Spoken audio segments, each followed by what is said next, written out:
Ah, pangalan po ng dakilang Panginoong Jesucristo, isang napagpalang hapon sa bawat isa. Ito po tayo sa patuloy na gawain kung saan meron tayong mga nakatakdang sitas o aralin na ating binabasa at inibigyan ng buhay. Ngayon, bago tayo dito sa isang sitas. Sabi po sa Ebanghelyo ni Apostol Juan, sa Kapitulo 15, versikulo 17 hanggang 27.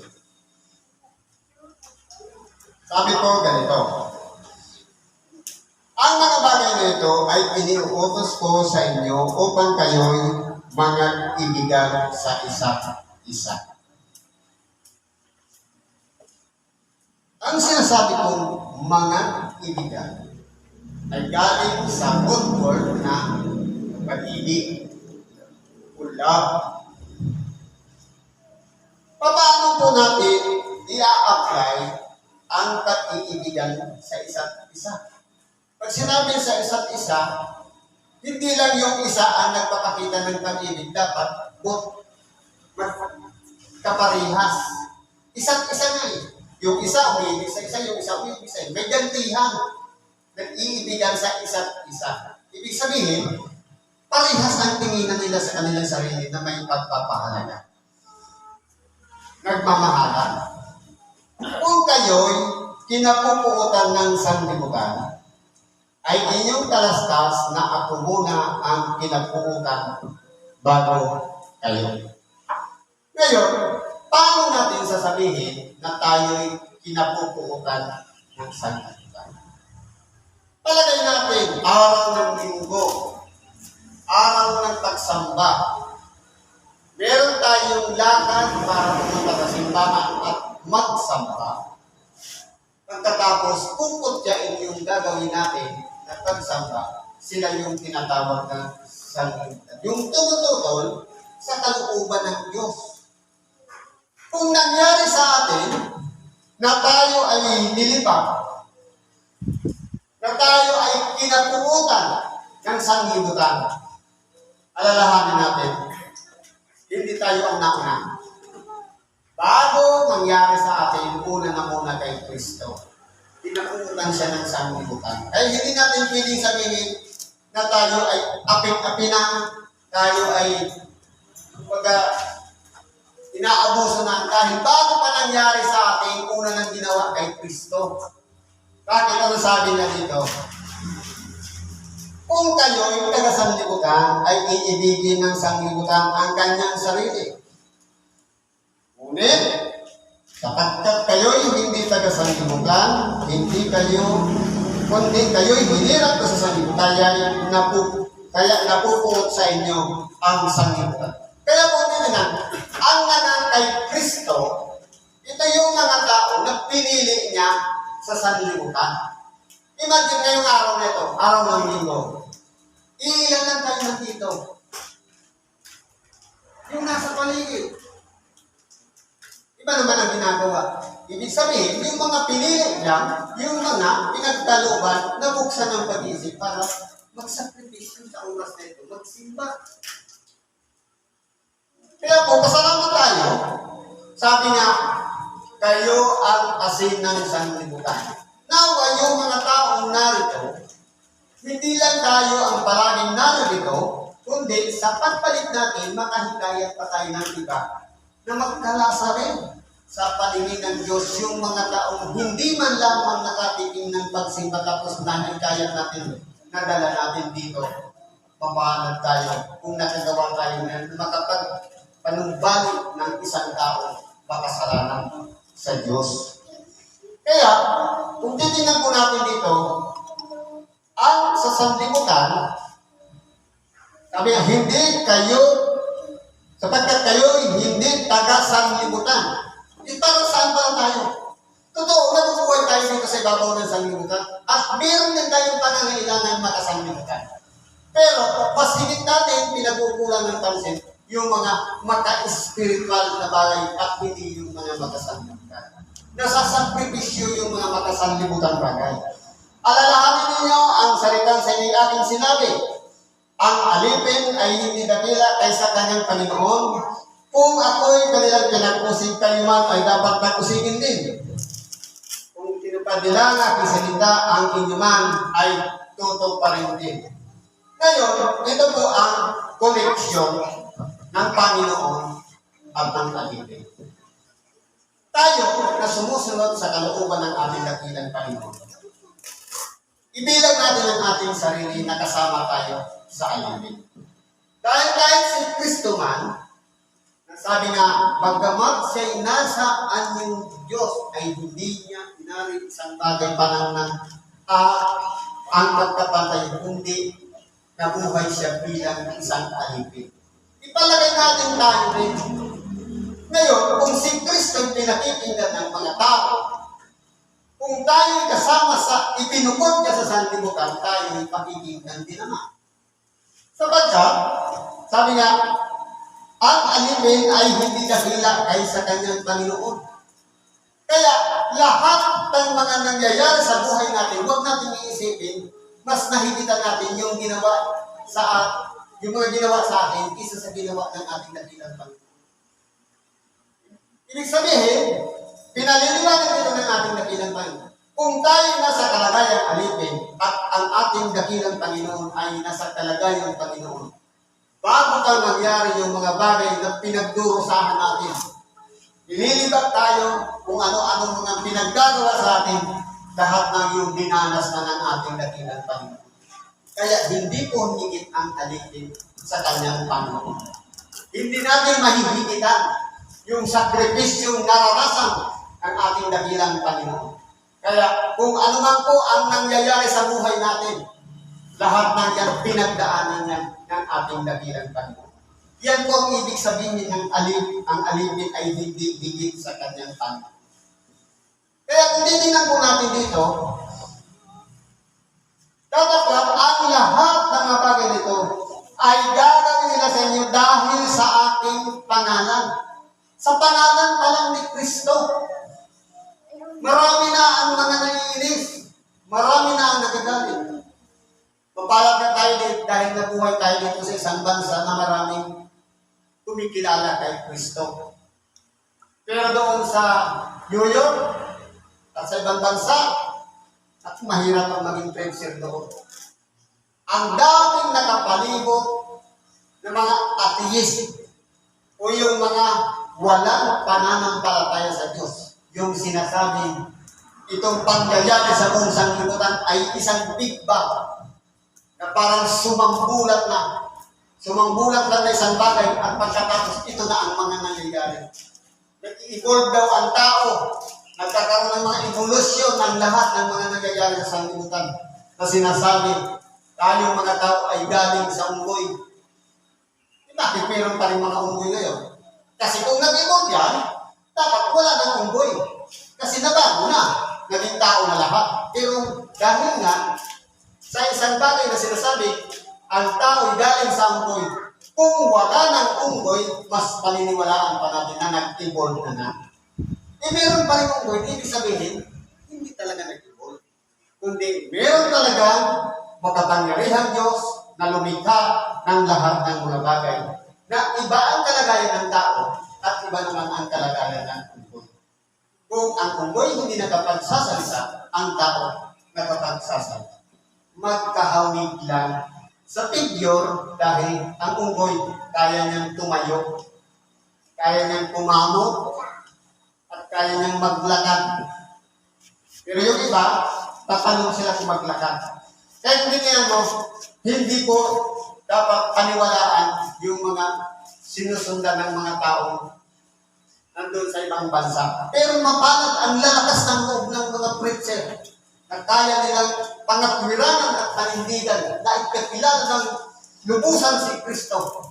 Bagamat isang preacher, minsan 10 yung atheist, pero nakikipagtipinsahan sila. Alang-alang lamang sa pagpapahayag ng tinatawag na salita ng Diyos. Ano ba sabi nito? Kung hindi sana ako naparito at nagsalita sa kanila, ay hindi sila nagkaroon ng kasalanan. Katapwat ngayon, wala na silang madadahilan sa kanilang mga kasalanan. Totoo po.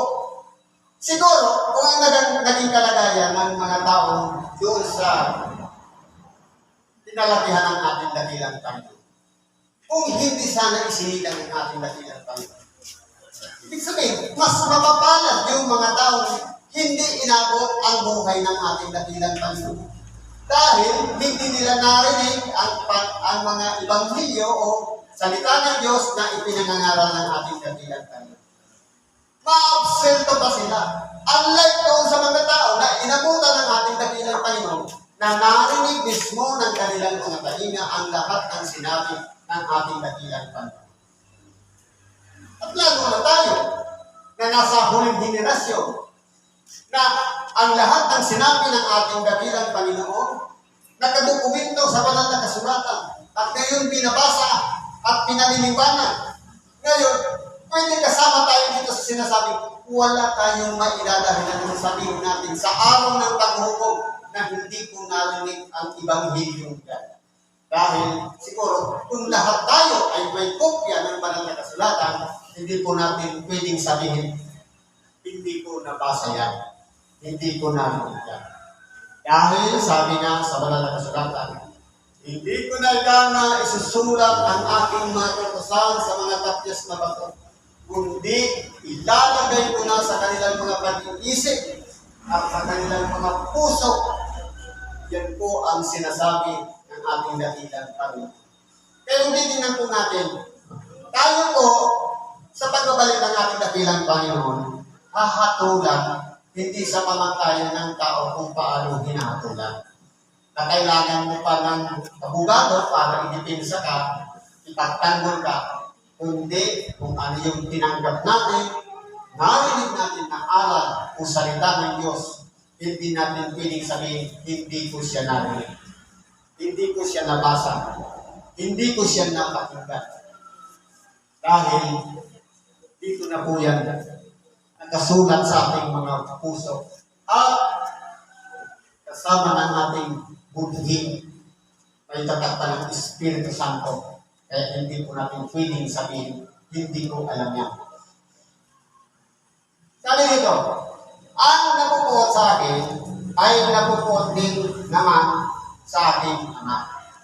Kaya tinitingnan ko, yung lahat ng hindi kumikilala sa ating dakilang Panginoon, hindi po kasi nagtatapos yun, di ba sinabi ko yung atheist? Hanggang ngayon, meron pa rin hindi nagre-respeto sa ating dakilang Panginoon.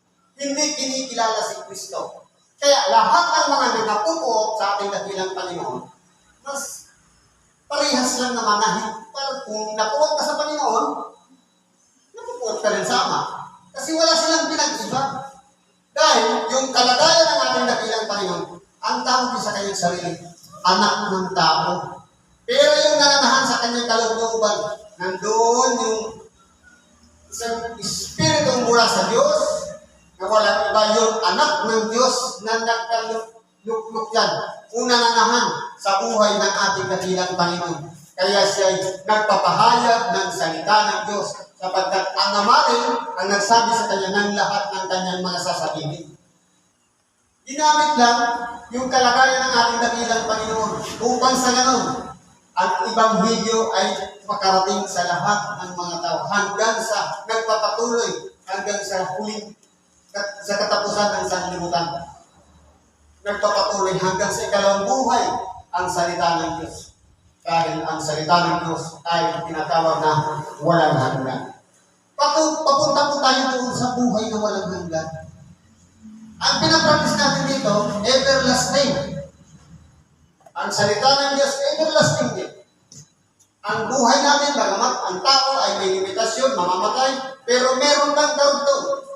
Everlasting life.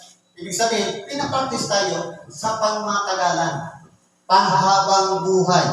Yan po ang purpose ng ating dakilang Panginoon, kaya tayo tinuturuan ng salita ng Diyos. Kaya pasalamat tayo dahil iniibig natin ang ating dakilang Panginoon. Sinusunod natin ang kanyang kalooban. Kung tayo man, merong mga pagsubok, merong dinaranas tayong kapighatian, mga problema, parte lang po yan ng dinanas din ng ating dakilang Panginoon. Kaya kinakailangan natin lakasan lang natin ang ating loob. Ito, sabi nga, minsan tao sa tao, hindi nagkakasundo, hindi nagkakaintindihan, pero sabi ng ating dakilang Panginoon sa pamamagitan ni Apostol Pablo, ang laban natin dito sa ibabaw ng sanlibutan, hindi laban sa laman at tubo, kundi laban sa mga espiritu. Ibig sabihin, kapag mayroon palang nagsalita sa atin na hindi natin nagustuhan, huwag tayo magalit dun sa taong ginamit para magsalita. Kundi, alamin natin sa malalim na pag-aaral, espiritu po yung kalaban natin. Na umuudyok doon sa tao, na minsan nagmumura, minsan naninirang buri, minsan nakikipagtalo o nakikipag-away. Lahat ng yan ay minamanipula ng masasamang mga elementor para pag-away-awayin ang lahat ng mga lingkod ng Diyos. Yan po dapat mabuksan ang ating kaisipan. Hindi laban sa laman at tubo ang pamumuhay natin dito sa ibabaw ng sanlibutan. Kaya, sabi nga, ang napupo sa akin Ama. Kapag napuot tayo sa ating kapwa, parang na rin tayo napuot sa ating dakilang Panginoon. Dahil, larawan din siya ng Diyos. Nilalang siya, kaparehas din natin. Kaya kung mapuot tayo sa ating kapwa, bakit tayo iba ba tayo sa Kanya? Iba parehas lang naman tayo sa Kanya. Kaya kinakailangan, ibigin natin ang ating kapwa. Kaya naman ng Ama na umibig na una sa atin, ibinigay niya ang kanyang bugtong na anak. Upang sa atin, tayo'y maunawaan natin ang pagpapahalaga ng Diyos. Magpahalagahan din naman tayo sa isa't isa. Gaya ng pag-ibig ng Diyos sa atin. Ganun din dapat ang pag-ibig natin sa ating kapwa. Yan po ay gawain makalamit. Kasi kung makasanlibutan, ang gagawin lang natin, love yourself, iibigin lang natin ang ating sarili, wala akong pakialam sa iba. Pero sa utos ng Diyos, love others, o love your enemies. Ibigin mo ang iyong kapwa. Ibigin mo ang iyong kaaway. Yan ang utos ng Diyos.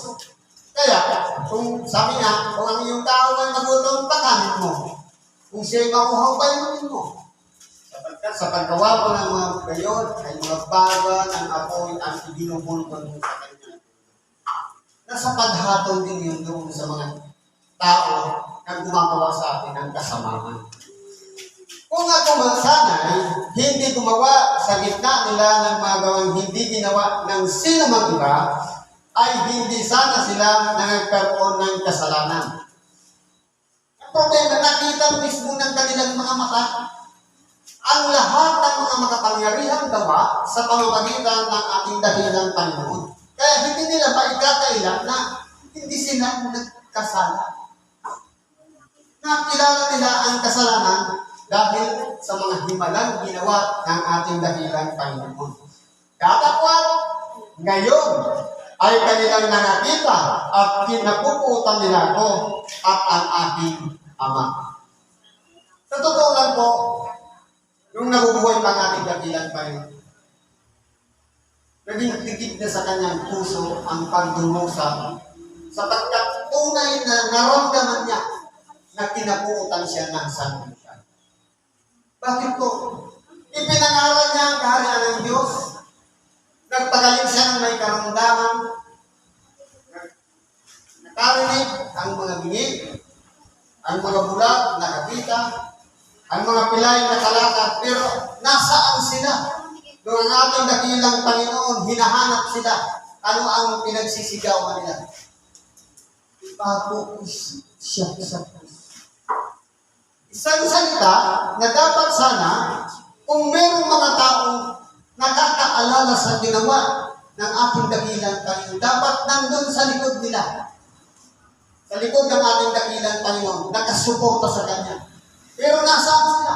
Kahit ang kanyang mga alagad ay nagkahiwa-hiwalay. Kahit ang pinakamamahal ng alagad na si Simon Pedro, 3 bisis pa siyang itinatpa. Ibig sabihin, sa kalagayan tao, pwede natin sabihin, i-ignore natin ang Diyos. O kahit man si Kristo, sa oras na may dumaranas sa tayo ng kapit-hapian, kung masasakripisyo na ang ating buhay, katulad ni Simon Pedro, na ipinagkatwa ang ating dakilang Panginoon.